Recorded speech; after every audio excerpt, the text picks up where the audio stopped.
Oh, thank you, Walle.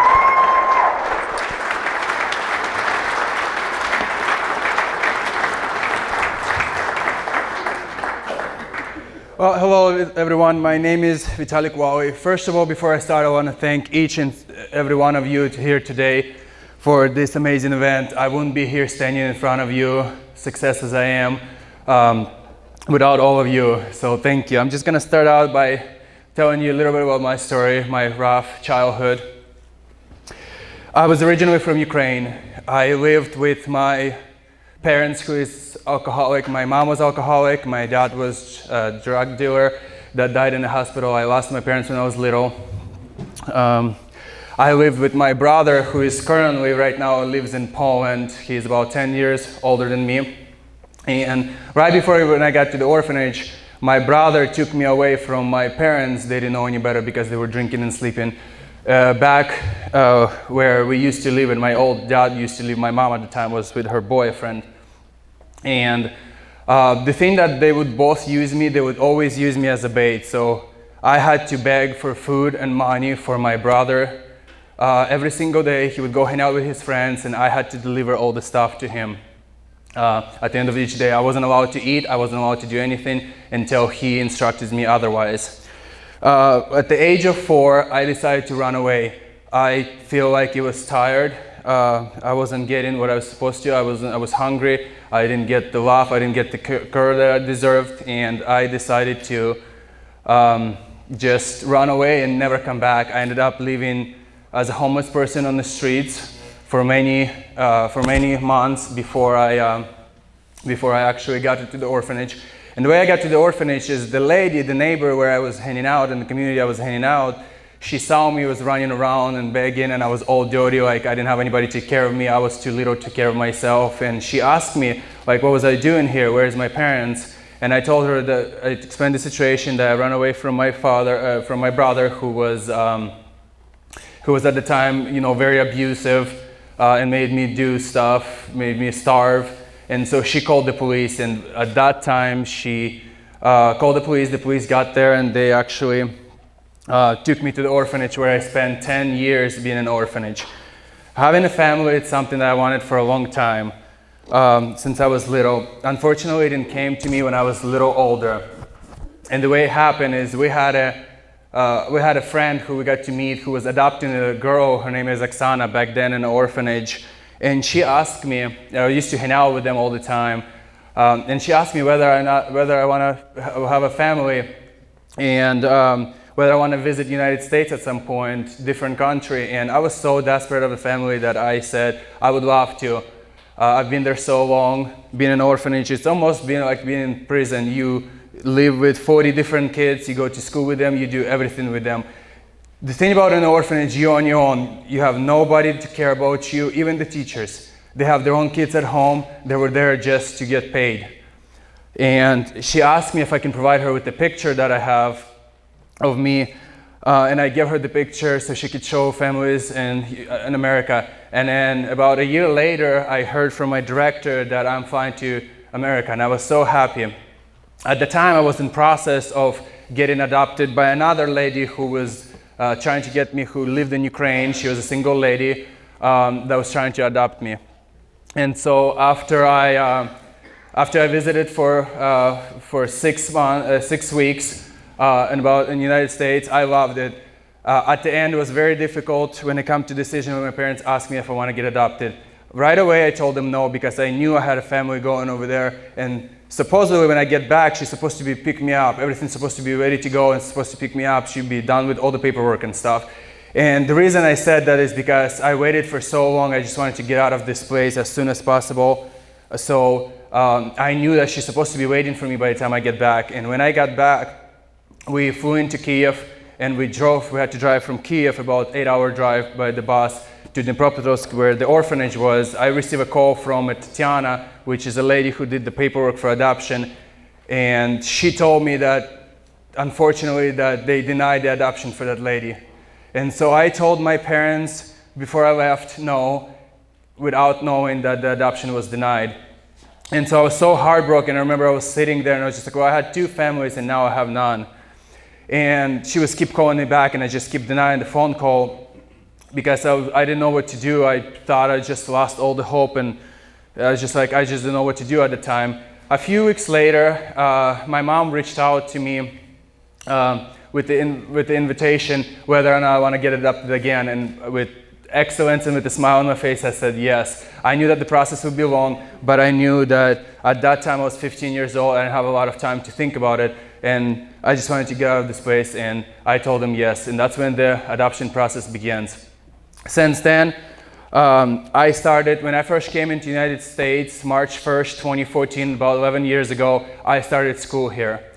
My first time was at the last 3 months of the 7th grade. I remember I went to school, and before that I didn't know any English. They were trying to give me lessons, and I just decided not to. We had English classes at school and back in Ukraine, but I didn't even go to school in Ukraine because nobody cared, so I barely made it to school, to pass by the school.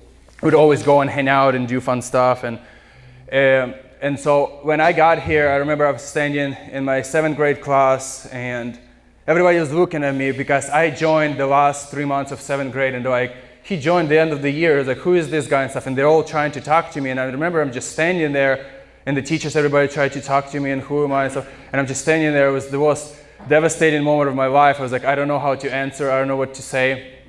And finally, 20 minutes later, my Russian translator came over there, and she actually helped me out and stuff with the school. But you know what? I enjoyed the school the first few times. First of all, because the grades was actually given to me. I didn't deserve it, but they were given to me. I wrote 2 words essays, and I got 100 somehow, so that was kind of nice. The teachers were so generous. They were trying to help me as much as I can.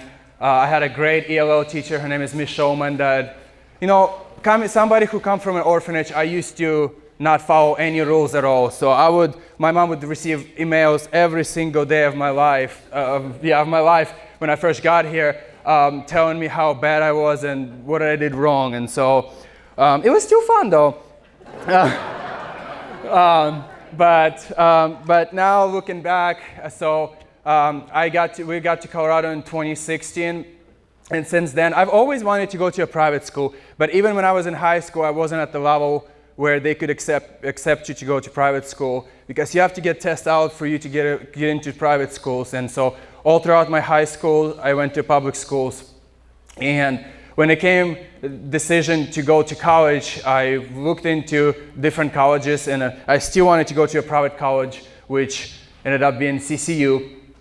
I wanted to live closer to my parents, and CCU was the only Christian university in Colorado that I could still be close to my parents in case I need anything, and also be able to go to school. My counselor at that time, when I was in 10th grade, she said that it would be impossible for me to go to college because I'm not at the level where you can test in and get into college, because you also have to have good GPA and also good ACT scores.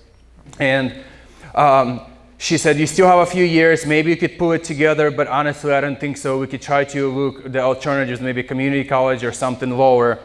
And a few years later, when I was a senior, she pulled me into the office, and she was looking at me for like straight up 10 minutes, and I was just like, is there something weird with me? She's like, no. She was just like, it's just somebody, you look different, like the way you improved in the last 2 years, just like unbelievable. She's like, I've never seen that ever throughout my careers working as a high school counselor.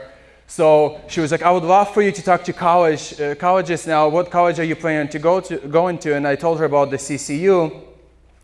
That I always wanted to go to a Christian college. And she told me, she's like, let me know how I can help in terms of getting into school. And back then, we used to go to Cherry Hills Community Church, where we met Paul through a group called Adoptive Group. My parents joined the Adoptive Group. It's for parents who adopted kids. And Paul introduced us to AmScare, because I knew that private schools are expensive. And I knew that going to private schools, even if I could get in, it would be very expensive. It'd almost be impossible, because you would have to work your entire life just to pay for private schools. And so we met Paul, and I got introduced to AmScare. And a few weeks later, we started filling out the application for AmScare. because we didn't have anything to lose. So I was like, oh yeah, why not? How far already, Cam? What else I have to lose? But so we started filling out the application for AmScare, and I was so excited about it that I might have a chance of this organization helping me pay for college, that I don't have to, and helping me achieve the long-term dreams, which I always wanted to be a police officer. And we were out of the country. I believe we were back then in Paris or London when I received a call from Jennifer Joplin asking me telling me that I been selected as a 2019 scholarship recipient. And let me tell you something, I almost dropped to the ground. I could not believe that out of all the people, got the scholarship to go to school, because it's always been my dream. And since then, they introduced me to an amazing family, Kelly and Todd, that have been very supportive. They've been sending me care packages. They've been calling me regularly when I was at school to check up on me, to help with my career path and stuff. And so after everything that happened, I feel like it's my obligation now to give back to the community and to serve the community as a police officer. And I graduated school in December of 2022 with a degree in criminal justice and communication. Since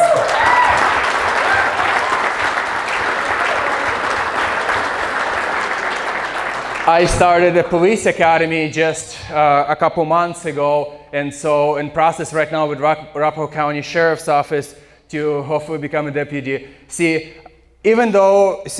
I could have chose different paths in my life, and I've seen the worst and I've seen the best.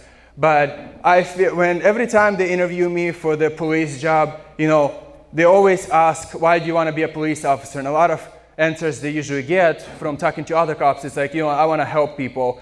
The way I answer is that I've been through so much in my life. It's one thing you're there as a law enforcement officer and tell people what to do. It's another thing that you've been through something, you get to their level and you can actually understand what they're going through, and you actually feel what they're going through, and you actually help them.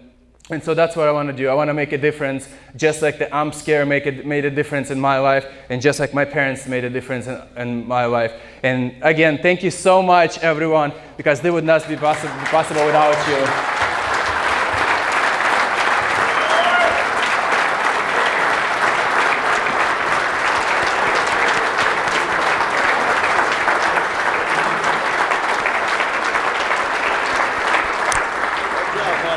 Great job. Great job.